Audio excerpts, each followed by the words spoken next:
Mes chers amis de la santé, en tant que médecin, j'aimerais vous poser aujourd'hui une question très intime. Et si je vous disais que la force qui peut soit ravivée, soit éteindre complètement votre vie sexuelle après 60 ans, se trouve à portée de clic, cachée sur l'écran de votre ordinateur ou de votre téléphone? Oui, je parle de ce sujet dont personne ne parle mais auquel des millions de personnes ont recours en secret, la pornographie. Nous savons tous que la pornographie offre un monde fantastique facile d'accès. Mais ce n'est que la partie visible de l'iceberg. Pour la plupart des gens, l'histoire de la pornographie s'arrête là, en tant qu'excitation passagère ou petite évasion. Aujourd'hui, nous nous plongeons dans la suite méconnue de cette histoire, dans les effets scientifiques de la pornographie sur le cerveau, les hormones, et surtout, sur la relation réelle d'un homme de plus de 60 ans avec sa partenaire. Nous allons révéler les faits surprenants qui montrent comment cet univers numérique peut profondément affecter tout, de votre taux de testostérone à votre anxiété de performance, de votre désir pour votre partenaire à votre santé cardiaque. Et il y a un de ces effets qui concerne le centre de récompense de notre cerveau et qui, avec une consommation prolongée, a le potentiel de rendre le plaisir sexuel dans la vie réelle presque impossible. Je révélerai ce secret le plus profond, et comment ce mécanisme fonctionne dans votre cerveau, vers la fin de la vidéo. Êtes-vous maintenant prêt à découvrir si cette puissance derrière l'écran est un ami ou un ennemi? Mes chers amis de la santé, en tant que médecin, j'aimerais vous poser une question aujourd'hui. Regardez un instant votre alliance ou les souvenirs de toute une vie gravés dans votre cœur. Ces souvenirs, cet engagement, sont le plus grand cadeau qui vous ait été fait, n'est-ce pas? Et si je vous disais que cette loyauté, votre plus grand trésor pour votre santé après 60 ans, pourrait être en même temps le danger le plus secret qui vous ralentit? Oui, je parle du confort de la monogamie, que nous considérons comme sacré et intouchable. Nous savons tous qu'une relation durable apporte la paix et la sécurité. Mais ce n'est que la partie visible de l'iceberg. Mais est-il possible que cette aide apparemment inoffensive soit en réalité une termite qui ronge lentement les fondations de la maison?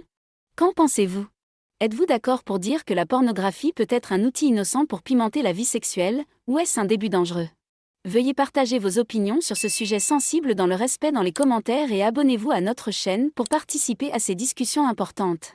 Retournons maintenant la médaille et regardons le côté obscur, c'est-à-dire le potentiel de la pornographie à mettre fin à la vie sexuelle.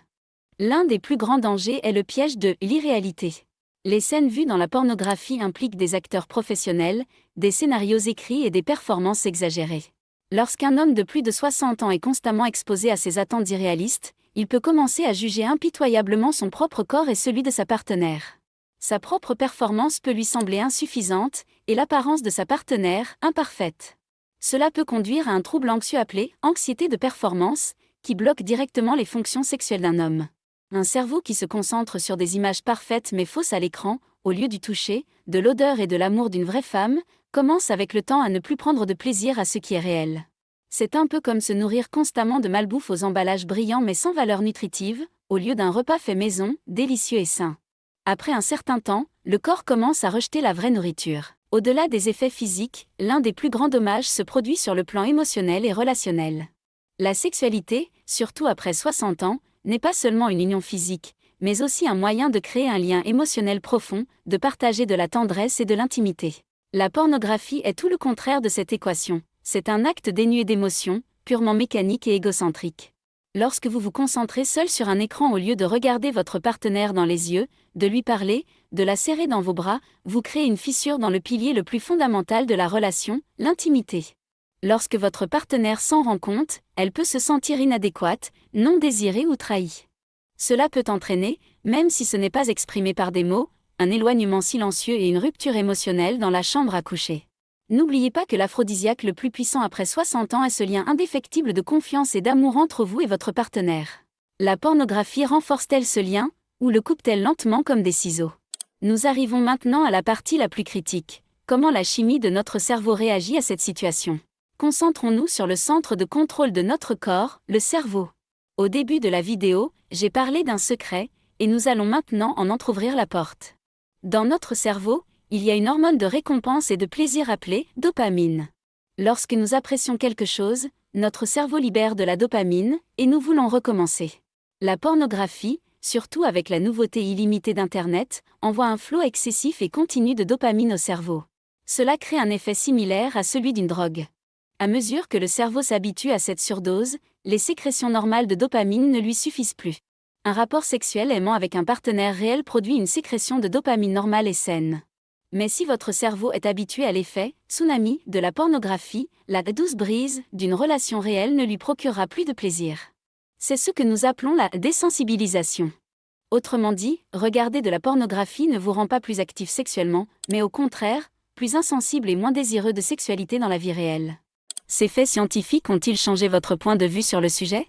Le fait que notre cerveau puisse être programmé de cette manière n'est-il pas inquiétant selon vous ? Pour continuer à éclaircir ces sujets profonds, veuillez nous soutenir en vous abonnant à notre chaîne et en partageant vos réflexions dans les commentaires. Le moment est venu, et nous révélons le secret le plus profond. Est-ce que ça ravive ou est-ce que ça met fin ? La réponse est cachée dans l'accumulation d'une protéine dans notre cerveau appelée delta-phosphore. Toute action addictive provoquant une libération intense de dopamine, le jeu, la drogue, et oui, la pornographie excessive, entraîne l'accumulation de cette protéine dans les cellules du cerveau. À mesure que delta-phosphore s'accumule, il modifie de manière permanente la structure du centre de récompense du cerveau et renforce la dépendance. Qu'est-ce que cela signifie ? Après un certain temps, regarder de la pornographie cesse d'être un moyen de plaisir pour devenir une sorte d'obligation.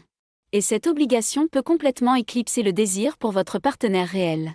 Ainsi, le verdict final à la lumière des preuves scientifiques est le suivant: la consommation incontrôlée et régulière de pornographie a un potentiel beaucoup plus élevé de mettre fin à la vie sexuelle d'un homme de plus de 60 ans que de la raviver.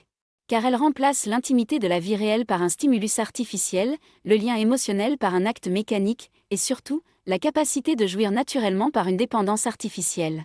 La question n'est pas de savoir si la pornographie est moralement bonne ou mauvaise, il s'agit du fait qu'elle peut altérer de manière irréversible la chimie la plus sensible de votre cerveau. Aujourd'hui, nous avons discuté des vérités scientifiques qui se cachent derrière l'une de nos habitudes peut-être les plus privées. Nous avons vu que le monde auquel nous accédons en un clic peut nous priver de notre bonheur dans le monde réel. Après toutes ces informations, quelle est votre pensée finale sur ce sujet ? En connaissant ces risques, pensez-vous que la pornographie puisse être un outil utile pour les plus de 60 ans ? J'ai hâte de lire vos derniers mots.